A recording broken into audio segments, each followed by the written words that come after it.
হাঁটতে হাঁটতে চলে আসলাম আমি অনেক দূরে। ঢাকা শহর পেরিয়ে ছোট্ট একটা উপশহরে। সেই উপশহরের পাশে দিয়ে হাঁটছি এবং ভাবছি যে আসলে গ্রামগুলোকে খুব মিস করছি। দারুণ আমাদের যে ছোট্ট গ্রাম, এলোমেলো পথের মাঝেও কত স্বপ্ন ছিল সেই গ্রামে, শান্তি ছিল।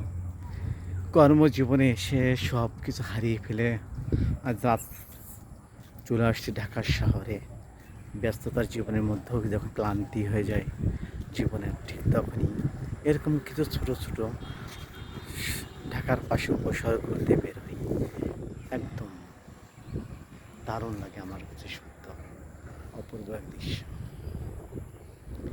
এখানে আসলে মানুষের আনাগোনা খুবই কম। খুব ভালো লাগে, ছোট্ট একটা গ্রাম এবং পাশেই রয়ে গেছেন আপনি, দেখবেন একটা খাল, বিল, দারুণ লাগবে আপনার কাছে। আসুন ঘুরতে বের হই।